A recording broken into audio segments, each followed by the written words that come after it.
আমি ঢুকলেই থরথর করে কাঁপে, কারণ আমাকে ওই দিন পয়লা বৈশাখ বাংলা দিবস করবে। আমি বললাম বাংলা দিবস তো 20 জুন, ডক্টর শ্যামাপ্রসাদ মুখার্জি লড়াই করে আমাদেরকে ভারতে রেখে গেছেন, নইলে আমাদের ইসলামিক কান্ট্রি বাংলাদেশে থাকতে হতো। তো শ্যামাপ্রসাদ মুখার্জি দিয়ে গেছেন, তোমার কি? ওই দিন আমাকে একবার বলার সুযোগ পেয়েছিলাম, নইলে তো আমাকে দেখলে পালায়, সামনে আসে না। আমি বললাম রাকেশ রোশন যেমন চাঁদে যায়নি, ইন্দিরা গান্ধী যেমন চাঁদে যায়নি, 1500 কেজি ওজনের যেমন বাচ্চা জন্মায় না, পৃথিবীতে 1170টা দেশ নেই, তেমনি আপনি পশ্চিমবঙ্গ দিবসেরও ডেট বদলাতে পারবেন না। এই অশিক্ষিত পিসিআর ভাইপো নিম্ন মেধা, একজন আগে ডক্টরেট লিখত জর্জিয়া ইউনিভার্সিটি, তারপরে জাল ধরা পড়েছে আর ডক্টরেট লিখে না, এটা হচ্ছে পিসি, ঠগি পিসি। আর ভাইপো এমবিএ লিখেছিল দিল্লি ইউনিভার্সিটি, ওই রকম কোনো ইউনিভার্সিটি নাই, তাই পরে আর এমবিএ লিখে না, উচ্চ মাধ্যমিকে থেমে যায়। কত বড় জ্ঞানী শুনবেন, তমলুকের লোক তো আপনারা।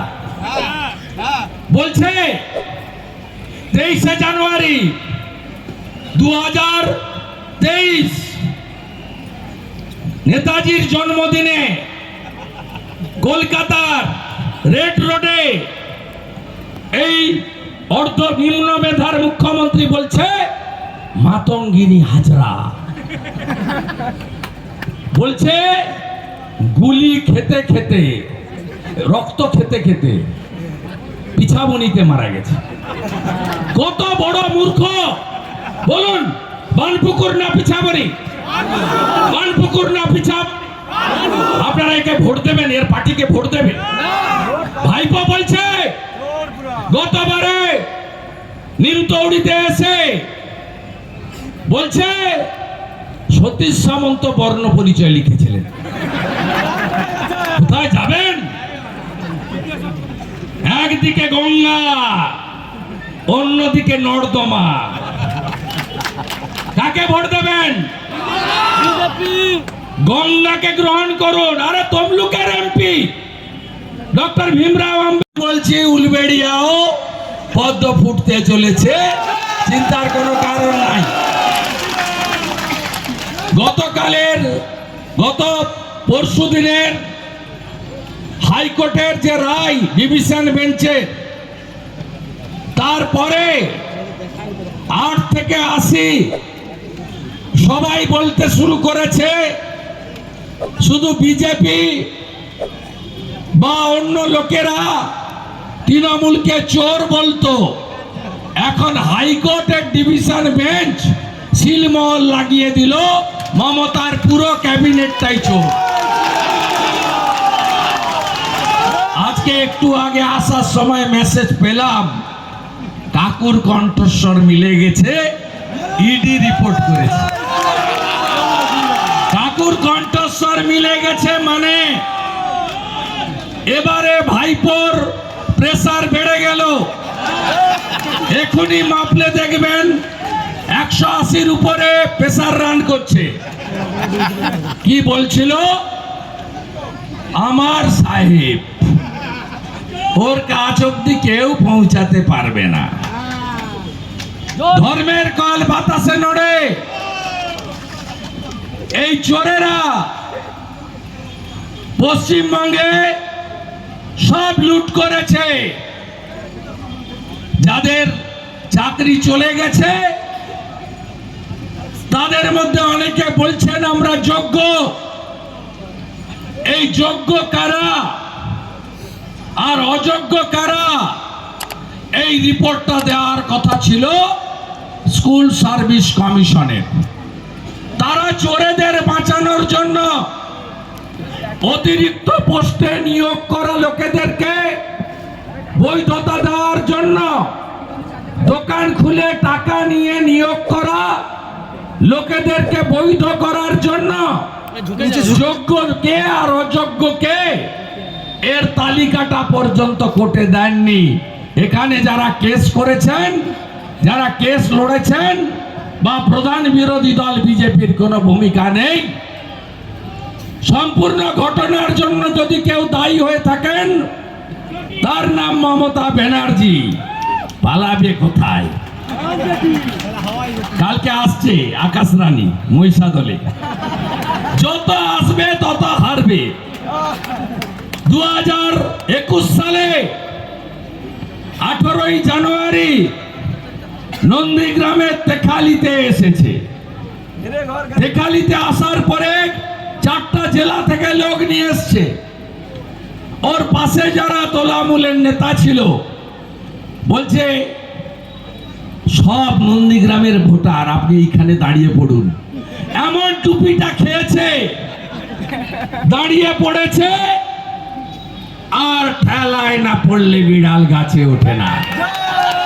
1956 ভোটে হেরে মেদিনীপুর তার ভূমিপুত্রকে, তার বাড়ির ছেলেকে, তার ভাইকে, তার বন্ধুকে গ্রহণ করেছে। আর বহিরাগত মমতা ব্যানার্জিকে বলেছে টাটা বাই বাই, হীরক রানী বাই বাই। এই হীরক রানী কালকে আসছেন আকাশে চপ হেলিকপ্টার চড়ে, মিথ্যা ভাষণ দিতে আসছেন। 21-এর আগে বলেছিল ডবল ডবল চাকরি হবে, এখন ডবল ডবল চাকরি যাচ্ছে। 21-এর আগে বলেছিল ও মোদি ভ্যাকসিন লাগবে না, সব ভ্যাকসিন কিনে দেব। তারপরে বলছে মোদিজি ভ্যাকসিন দেন, ধরম বাবা রক্ষা করো।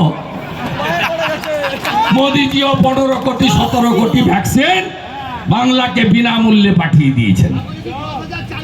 এই মিথ্যাবাদী মুখ্যমন্ত্রী প্রত্যেকবার ভোটের আগে বলে 60,000 চাকরির নোটিফিকেশন হয়ে গেছে, এখন বলছে 10 লক্ষ চাকরি আমার হাতে আছে। এর কথা কেউ বিশ্বাস করে না।